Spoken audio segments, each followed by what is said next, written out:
Los últimos 30 años de la historia se conocen como la edad de oro del conocimiento científico.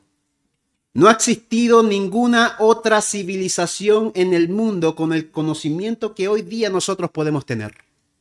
Y lo impresionante de ello es que las conclusiones a las que llegan personas no ligadas al cristianismo, en estudios diferentes áreas de la ciencia, tanto en las cosas más pequeñas que son invisibles a nuestros ojos como una célula, hasta las cosas más grandes como los planetas y las estrellas, la conclusión a la que llegan todas estas personas es una, que parece ser que el universo y la vida fueron creados por un ser superior. Habría que literalmente taparse los ojos para no verlo. Habría que ser ciego o sordo para no verlo ni oírlo. Es impresionante la cantidad de evidencia aplastante que hoy día nosotros podemos tener que demuestran, dada la complejidad con la que todo funciona en el universo y la vida, que nos obliga a pensar que todo lo creado tiene que tener sí o sí un creador. Si bien por medio de la naturaleza nosotros nos podemos dar cuenta de que existe un creador, de aquí surge una pregunta. ¿Quién es ese creador? ¿Cómo es? ¿Cuál es su naturaleza? A lo largo de la historia, la filosofía y la religión han intentado responder a estas preguntas. En la filosofía griega, por ejemplo, Platón habló de un artesano divino que ordenó el cosmos. Aristóteles describió a Dios como una especie de motor inmóvil. En el pensamiento oriental, el hinduismo presenta múltiples dioses en sus textos sagrados. En el budismo, en cambio, creen que están basados en méritos humanos, que fuese como una especie de guía que los guía hacia la iluminación. En el Islam, Alá es Dios. Así pudiésemos seguir por un largo rato, pero dentro de todos estos pensamientos y religiones que se han levantado en el mundo, surge una pregunta que apasiona, una de estas que te quema el corazón por dentro. ¿Quién es el verdadero Dios? ¿Acaso todas las religiones llevan al mismo Dios como profesan los ecuménicos? ¿No sería correcto decir que el Evangelio es la verdad absoluta sin presentar argumentos que descartan todos estos pensamientos y religiones que existen en el mundo? Pero no tengo la intención de convertir esta prédica en una apología en esta área. Tengo la convicción de que el Evangelio es la verdad absoluta, ya que reposa sobre fundamentos sólidos, históricos, comprobables, firmado por la sangre de muchos mártires que apasionados dieron sus vidas, ya que fueron testigos oculares de lo que ocurrió. Y estoy hablando de la resurrección de Cristo. Ninguna de estas religiones que salen en el mundo tienen tal fundamento. Por el contrario, tienen un mar de distorsión histórico en sus libros sagrados. El Tripitaka de Buda, el Corán del Islam, las perlas de gran precio del Mormón, los escritos de Elena de White de los adventistas, presentan una serie de errores no comprobables que incluso ellos mismos no la pueden dar respuesta. La Biblia, por el contrario, se levanta como la verdad absoluta. La Biblia no es un libro más dentro de un montón de textos religiosos que pretenden explicar a Dios. Es la única verdad inspirada, coherente, comprobable con la historia, mientras que los otros libros sagrados están llenos de contradicciones, mitos, relatos que no pueden verificarse. La Biblia se levanta sobre un fundamento sólido, hechos históricos, profecías cumplidas y el centro de todo, como si fuese un trofeo, la resurrección de Cristo. Ese evento único, atestiguado por testigos oculares y sellado, como dije anteriormente, por la sangre de mártires que murieron convencidos de su veracidad. Esto coloca al Evangelio en otra categoría. Aquí no estamos hablando de suposiciones humanas o de invento o algún invento de los apóstoles, sino que la palabra de Dios que permanece para siempre, y es esta la que revela de manera clara quién es el verdadero creador del universo. Ahora, si Cristo realmente resucitó de entre los muertos,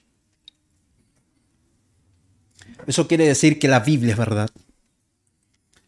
Este libro, hermano, que nosotros podemos tener, la Biblia, nos da respuesta a las interrogantes que teníamos anteriormente. ¿Quién es el Creador? ¿Cómo es su naturaleza? Estas preguntas son cruciales, ya que entendiendo cómo es Dios y cómo es su naturaleza, nosotros podemos entender el por qué fue necesario el sacrificio de Cristo. Ahora, ¿qué nos dice la Biblia de cómo es Dios?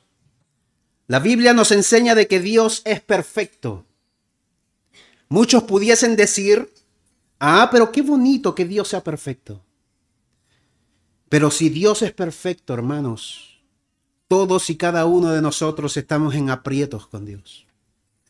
Ya que si Él es perfecto, tú, tus hijos, tu familia, tus seres queridos, tus amigos, todos y cada uno de nosotros, absolutamente todas las personas que habitan este planeta, tenemos un profundo problema personal con Dios.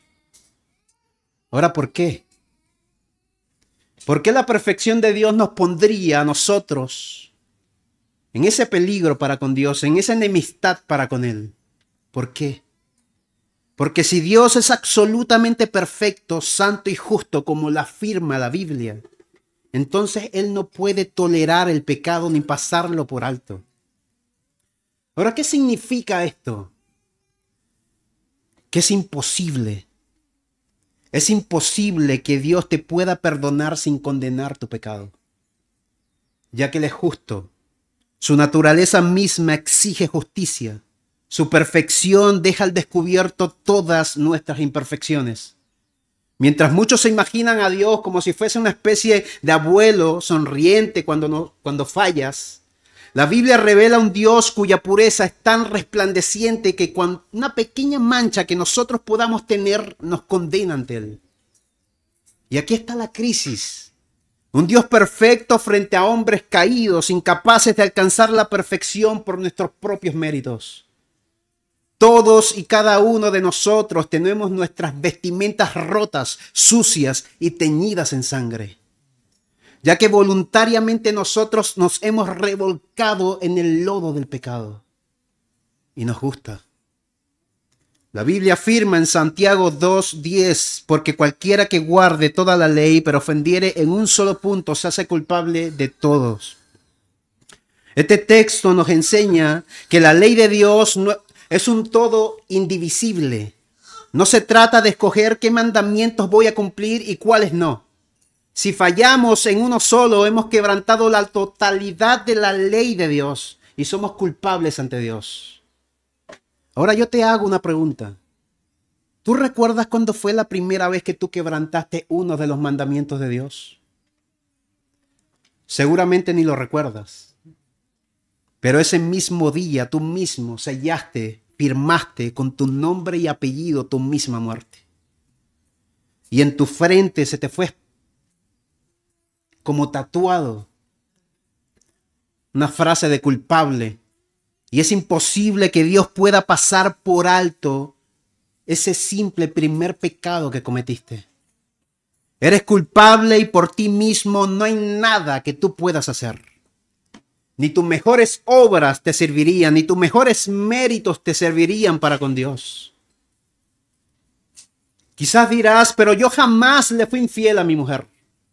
Eso no te serviría ante el trono de Dios. Pero yo jamás maté a alguien. Eso no te serviría ante el trono de Dios. Yo jamás robé, yo me congregué. Eso no te serviría para con Dios. Si fuese existido alguna posibilidad humana que nosotros pudiésemos por méritos humanos poder alcanzar la salvación, la muerte de Cristo no fuese sido necesaria. Pero no hay forma alguna fuera de Cristo. Estamos muertos según Efesios 2:1, inhabilitados según Romanos 8 del 7 al 8, desprovistos según Romanos 3:23, incapaces de justificarnos por la ley según Gálatas 2:21, sin esperanza según Efesios 2:12, esclavos del pecado según Juan 8:34, incapaces de recibir las cosas de Dios según Primera de Corintios 2:14. Por eso es que nuestra condición se nos imposibilita de llegar a ser salvos ante Dios por nuestras propias obras. Por esto es necesario de que Cristo fuese venido y muerto en la cruz y posteriormente resucitar. Ahora, ¿por qué Cristo? ¿Por qué Cristo y no otra persona? ¿Por qué Cristo y no otros dioses que profesan el mundo? Cristo es el único Señor y la única solución del drama humano. No hay otro, hermanos. Él es la imagen visible del Dios invisible, el primogénito de toda la creación y quien sostiene todas las cosas por el medio del poder de su palabra. Él reconcilió consigo todas las cosas para con Dios. Esa autoridad y suficiencia se comprueban en su obra y oficio. Jesucristo, sentado a la diestra del Padre, sostiene el universo. Actúa como sumo sacerdote eterno, capaz de salvar completamente a todos los que se acercan a Dios solamente mediante él. Porque vivamente intercede por nosotros. No ofreció simplemente un ejemplo moral a seguir, sino un sacrificio eficaz por todos mediante su propia sangre en la cruz del Calvario. Entró de una vez y por todas al lugar santísimo y obtuvo eterna redención. Por eso la Escritura es clara que no hay otro nombre dado a los hombres en el que nosotros podamos ser salvos. No hay otro camino. Jesús es el camino, la verdad y la vida. Nadie viene al Padre sino solamente y únicamente a través de Cristo Jesús. Si la ley revela nuestra culpa, Cristo revela la única puerta abierta que nosotros tenemos en esta vida, hermanos. Su persona, su obra, quita la condena, satisface la justicia divina y otorga vida donde había solamente muerte.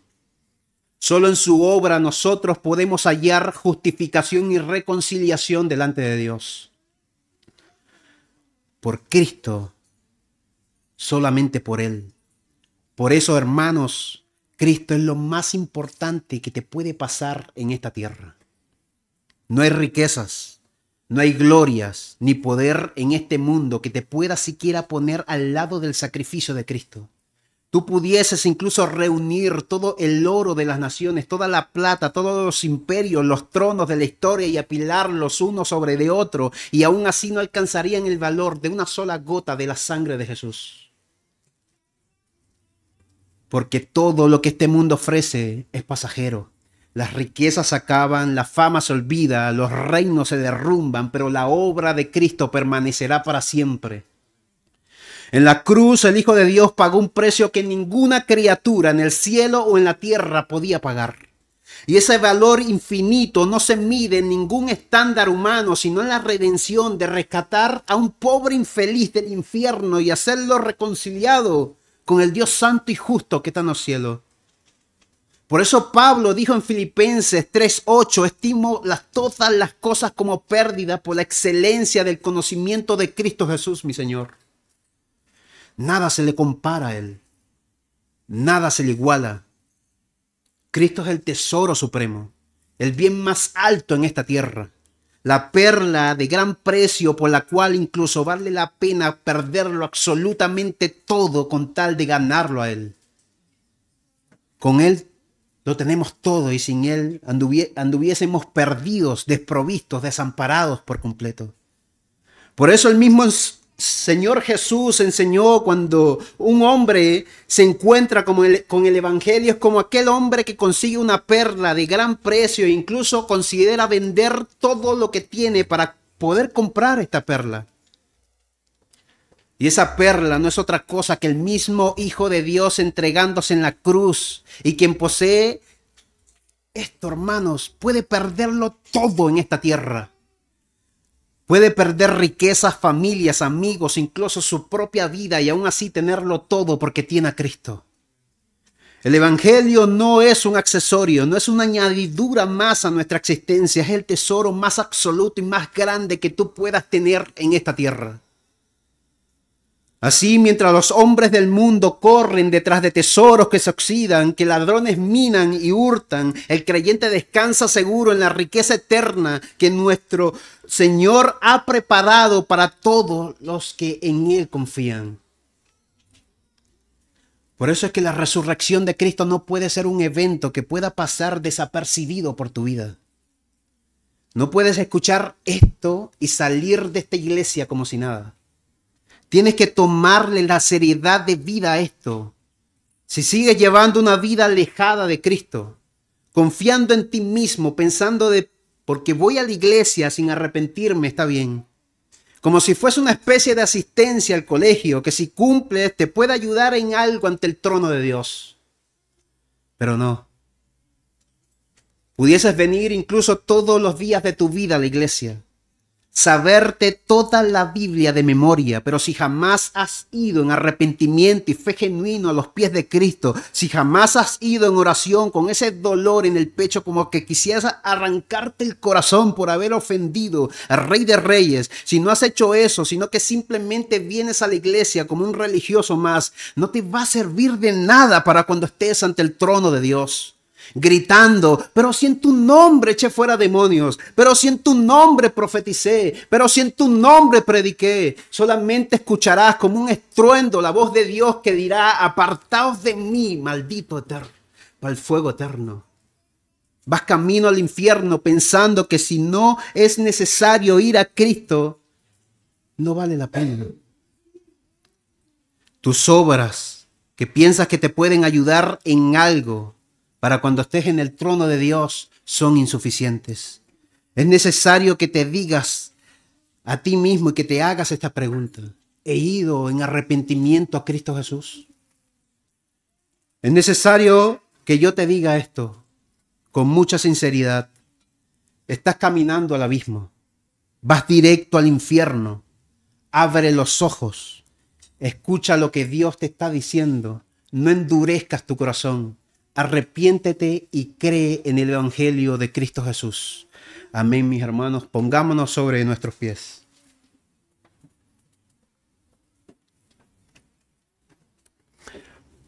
Dios Todopoderoso, le damos las gracias en esta oportunidad, Padre, por este hermoso Evangelio, Padre, su Evangelio, por la resurrección de Cristo, Padre Celestial. Le damos gracias por recordarnos, Dios, de que por medio de ese sacrificio nosotros podemos ser justificados ante los ojos puros y santos de Dios. Gracias, Padre, por regalarnos esta dicha de poder formar parte del pueblo de Dios, refugiado en las heridas de Cristo. Muchas gracias, Dios. Ponemos esta oración solo y únicamente bajo los méritos de Cristo Jesús. Amén y amén.